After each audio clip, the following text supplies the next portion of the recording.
भारतीय संस्कृति एवं अध्यात्म। संपूर्ण भारतीय संस्कृति अध्यात्म से व्याप्त है। भारतीय संस्कृति के दर्शन में मर्यादा पुरुषोत्तम श्री राम से लेकर अद्यतन ऋषि मुनियों के विचार और जीवन की झलक में संस्कृति एवं अध्यात्म का समन्वय परिलक्षित होता है। आज भी संपूर्ण भारतवर्ष भगवान श्री राम के जीवन को आदर्श मान उसके अनुरूप अपने जीवन को जीता है। आम जनमानस श्री राम को किस रूप से देखता है उसकी व्याख्या महर्षि वाल्मीकि के इन पंक्तियों से स्पष्ट है।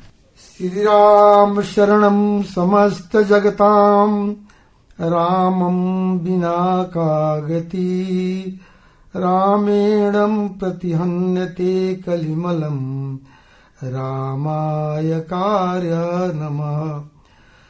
राम त्रसयति काल भूमि भुजगो रामस्व सर्व मम वंशे रामे भक्ति अखंडिता भवतु मे रामं त्वमेव आश्रयः।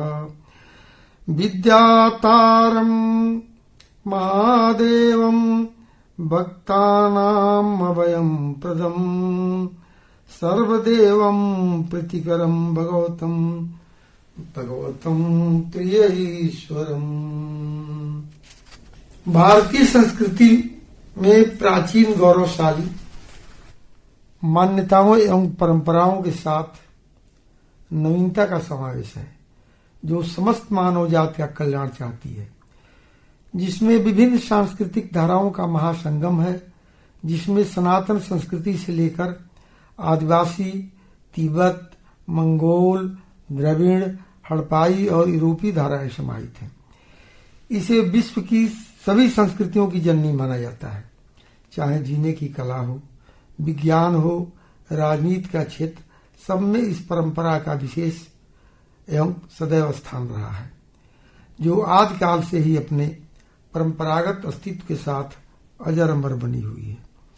भारतीय संस्कृति में व्यक्ति के सर्वांगीण विकास के लिए शारीरिक, मानसिक एवं आध्यात्मिक शक्तियों के विकास को आवश्यक एवं महत्वपूर्ण माना, जबकि विश्व की अन्य संस्कृतियों ने भौतिक विकास किया मगर आत्मविज्ञान का विकास नहीं।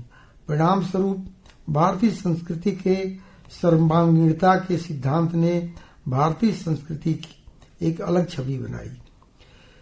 किसी समाज, देश अथवा राष्ट्र में निवास करने वाले मानव समुदाय के धर्म, दर्शन, ज्ञान विज्ञान से संबंधित क्रियाकलाप, रीति रिवाज, खाने पीने के तरीके, आदर्श संस्कार आदि के सामंजस्य को संस्कृति कहते हैं। अथवा दूसरे शब्दों में मनुष्य अपनी बुद्धि एवं विवेक का प्रयोग कर विचार और कर्म के क्षेत्र में जो सृजन करता है वह संस्कृति कहलाती है। संस्कृति एक प्रतीकात्मक, निरंतर, संचयी एवं प्रगतिशील क्रिया है, ऐसा विद्वानों का मत है। संस्कृति जीवन की उन अवस्थाओं का नाम जो मानव के अंदर व्यवहार, लगन एवं विवेक पैदा करती है। यह मानव व्यवहारों को निश्चित करती है, क्योंकि इसमें प्राचीनता, निरंतरता, धर्म की प्रधानता, ग्रहणशीलता एवं विभिन्नता में एकता की भावना समाहित है। भारतीय संस्कृति और अच्छे संस्कार एक दूसरे के पूरक है। आपको इस प्रसंग में एक कथा कहना चाहता हूँ। एक बार एक सैनिक घोड़े पर सवार होकर शिकार के लिए जंगल जा रहा था। रास्ते में डाकुओं की एक बस्ती पड़ी। एक घर के दरवाजे के बाहर पिंजरे में बैठा एक तोता चिल्ला उठा, भागो, पकड़ लो, इसे मार डालो, इसका घोड़ा और सामान छीन लो। तोते की आवाज से सिपाही सतर्क हो गया। उसने अपना घोड़ा दौड़ा दिया और घने जंगल में रहने वाले एक साधु के कुटिया के पास पहुंचा। कुटिया के बाहर भी एक पिंजरा लटका था। पिंजरे में बैठे एक तोते ने कहा, भाई आओ, थक गए हो, विश्राम करो, तुम्हारा स्वागत है। साधु महाराज तोते की बात सुनकर के अपने कुटिया से बाहर आए। थके हुए सिपाही की अगवानी की। सिपाही ने पूछा, महाराज एक बड़ा संशय है, क्या आप उसका जवाब दे सकेंगे? अभी मैं थोड़ी देर पहले डाकुओं की बस्ती से गुजरा तो वहां भी एक तोता मुझे दिखाई दिया। तोते ने मुझे पकड़ने और लूटने की बात कही, परंतु आपके कुटिया के तोते ने मीठी मीठी बात करके मेरा स्वागत किया। महाराज, एक ही जात के दो परिंदों में यह फर्क कैसा?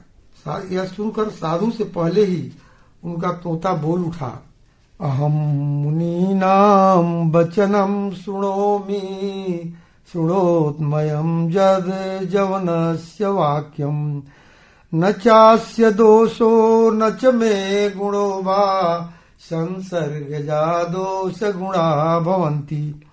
हे पथिक, मैं साधुओं की वाणी सुनता हूँ, वह तोता क्रूर डाकुओं की बात सुनता है, अतः न उसमें कोई दोष है और न ही मुझमें कोई गुण है। अच्छे एवं खराब संगत से ही गुण दोष पैदा होते हैं, इसलिए हर मनुष्य को अच्छे संसर्ग में रहना चाहिए। यही भारतीय संस्कृति है। संगत से गुण होता है, संगत से गुण जात, बांस फांस और मिश्री एक भाव विकार। संस्कृति जन संगत का इतना प्रभाव है कि रस्सी से बंधी हुई बांस की टोकरी भी केवल मिश्री रखने के कारण उसी के भाव में बिक जाती है। जहां तक आध्यात्मिक होने का प्रश्न है, जो व्यक्ति भारतीय संस्कृति तथा सुसंगत का अनुगामी होगा, अध्यात्म मार्ग पर उसे ही प्रवृत्त होने की राह सरल होगा। इसके अलावा अध्यात्म में प्रभु के शरणागत होना आवश्यक है। जैसे कि भगवान कृष्ण गीता में कहते हैं कि शरम धर्मम परित्यज्यम मामेकम शरणम व्रज अहं त्वां सर्व पापेभ्यो मोक्षयिष्यामि मा शुचः।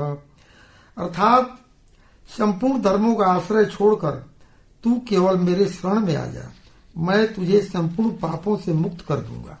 ओशो के भी अनुसार जहाँ सब दृश्य खो जाते हैं, केवल दृष्टा मात्र रह जाता है, जहाँ सब ज्ञेय समाप्त हो जाते हैं और मात्र ज्ञाता शेष रह जाता है, तो केवल ज्ञान की एवं कैवल्य की खोज ही अध्यात्म है।